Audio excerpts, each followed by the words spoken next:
जी हाँ, आप सुन रहे हैं रेडियो महारानी और मैं हूँ गीत। और आज हमारे स्टूडियो में एक ऐसी शख्सियत है जो पहचान की मोहताज नहीं है। वो सब कुछ ही है, बहुत ही अच्छा गाती हैं और बहुत अच्छे टॉपिक्स पर बात करती हैं।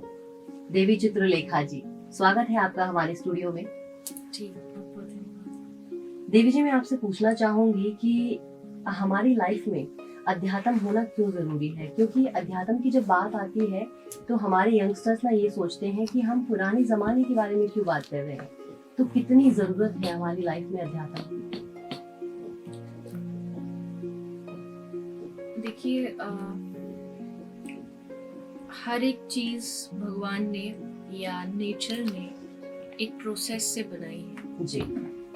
सबसे बड़ा उदाहरण हमारा शरीर है कि शरीर को अगर उसकी प्रॉपर डाइट नहीं मिलेगी तो शरीर अपना काम करना बंद कर देता है। जी।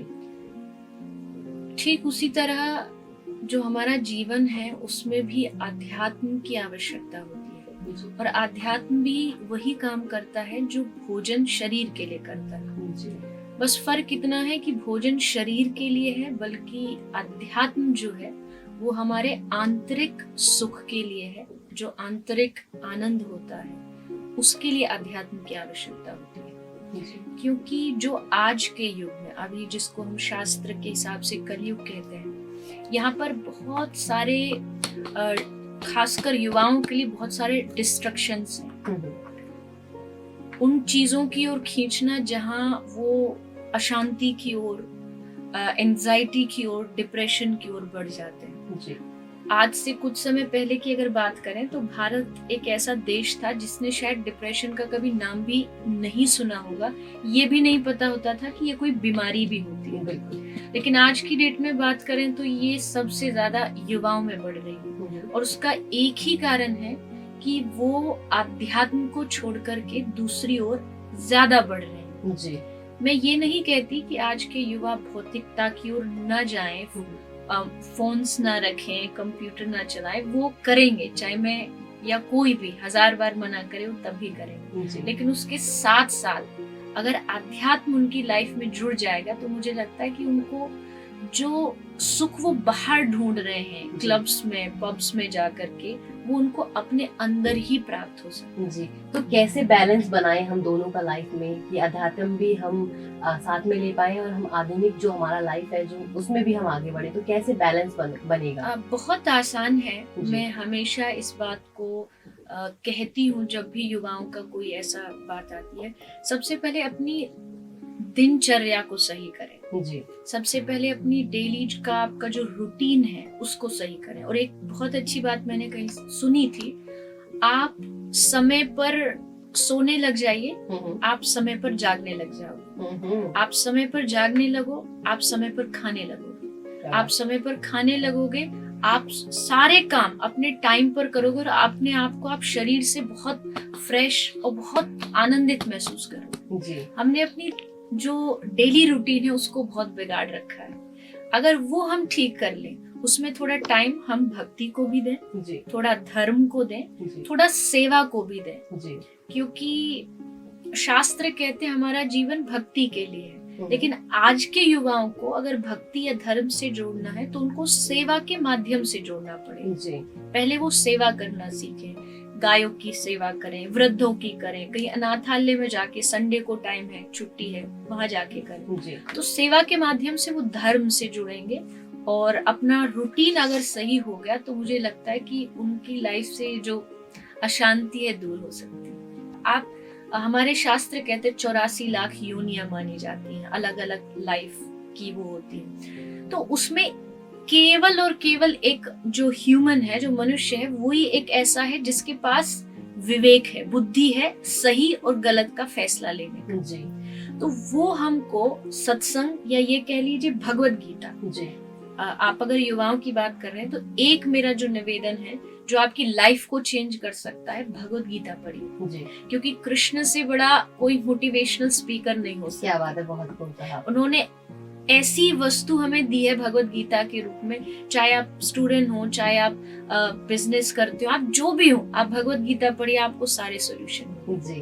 जैसे कि आप एक मोटिवेशनल स्पीकर भी हैं और एक गौशाला धाम की फाउंडर भी हैं, तो आप कैसे बैलेंस करती हैं इन चीज़ों को अपनी लाइफ में? देखिए, मैं पहली बात तो ये है कि एक शब्द आता है आध्यात्मिक शरणागति, जी। यानी उन पर छोड़ देना, उन पर पूर्ण रूप से निर्भर हो जाना। तो पूर्ण तो नहीं कह सकते, पर प्रयास अभी भी यही है कि प्रभु के हाथों में सब कुछ छोड़ देना। वो जो करा रहे हैं, चाहे सेवा कराएं, चाहे भक्ति कराएं, चाहे समाज का कुछ अच्छा कार्य हो, वो जो करा रहे हैं हम कर रहे हैं। क्योंकि अगर ये सोचा कि हाँ हमने गौशाला चला रखी, हमने, तो वो मैं अंदर आ जाता है कि देखो मैं कितना बड़ा सेवक हूँ।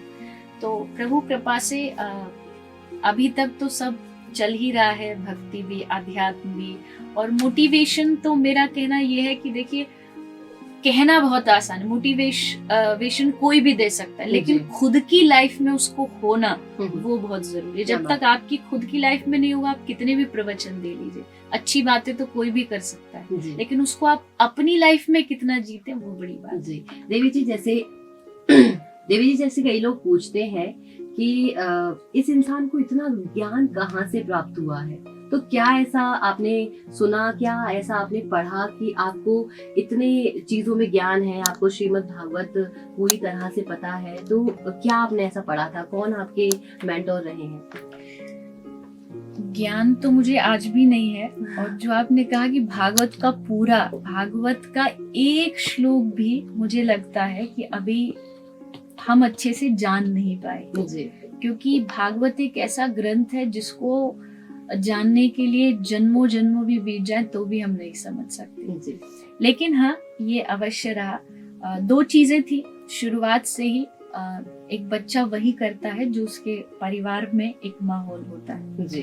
तो प्रभु की सबसे बड़ी कृपा ये रही, क्योंकि जब अध्यात्म की ओर कोई बढ़ता है तो कई बार घर वालों को भी टेंशन हो जाती है कि कहीं ज्यादा इसमें ना घुस जाए।